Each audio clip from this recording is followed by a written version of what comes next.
Hi అండి. Hello నమస్తే. నేను మీ జర్నలిస్ట్ గోపిని.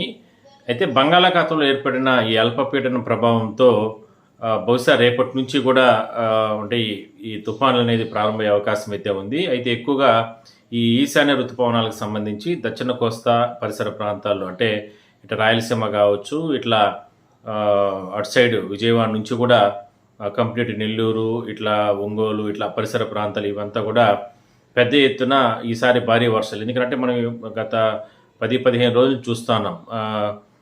ఆ పక్క వైజాగ్ ఇలాంటి ప్రాంతాల్లో పెద్ద ఎత్తున వర్షాలు కురిసాయి. దాని తర్వాత తెలంగాణ ఇట్లా అన్ని ప్రాంతాల్లో భారీ వర్షాలు కురిసిన నేపథ్యంలో ఈసారి మనకు ఈ ఈశాన్య ఋతుపవనాలు అనేది మనకు ఎఫెక్టెడ్ ఉండే అవకాశం ఉందంటూ కూడా వార్తలు వస్తున్నాయి. దీనికి సంబంధించి ఇప్పటికే కూడా ప్రభుత్వం కూడా అంటే ఇంకా మనకు దీపావళి పండుగ కూడా దగ్గర పడుతూ ఉంది. అంటే ప్రతిసారి కూడా మనకు దీపావళి పర్వదినం వచ్చింది అంటే మనకు ఇటు సైడ్ రాయలసీమ జిల్లాల వైపు ఈ ఋతుపవనాల ప్రభావంతో ఎక్కువగా భారీ వర్షాలు ఉంటాయి. ఆల్రెడీ గత 2-3 రోజుల నుంచి కూడా కొన్ని ప్రాంతాల్లో చెదురుముదురు వర్షాలు కురుస్తూ ఉన్నాయి. ఇట్లా రాయలసీమ జిల్లాల్లో అనంతపూరు, కడప, అదేవిధంగా ఇట్లా తిరుపతి, చిత్తూరు, నెల్లూరు ఇలాంటి ప్రాంతాల్లో కురుస్తున్నాయి. కాబట్టి ఈ అల్పపీడన ప్రభావంతో ఈసారి 2 అల్పపీడన ప్రభావం వచ్చే అవకాశం ఉందంటూ కూడా చెప్తున్నారు. బట్ ఈ వారం రోజులు మాత్రం కాస్త జాగ్రత్తగా ఉండాలనేది ప్రధానంగా అధికారులు చెప్తున్నారు. ఆల్రెడీ సెల్లులకి మెసేజ్లు ప్రభుత్వం విపత్తుల శాఖ అధికారులు సెల్లులకి మెసేజ్లు పంపిస్తున్నారు.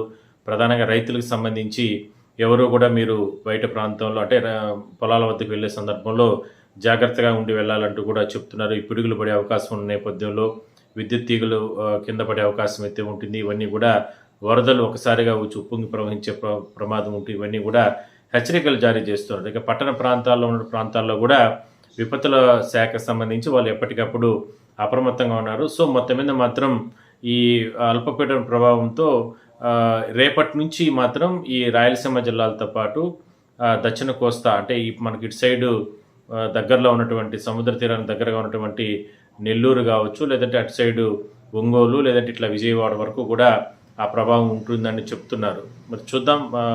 అంటే ఈ వర్షాలకు సంబంధించి మాత్రం ప్రజలు మాత్రం అప్రమత్తంగా ఉండాలనేది ప్రధానంగా అధికారులు చెప్తున్నారు.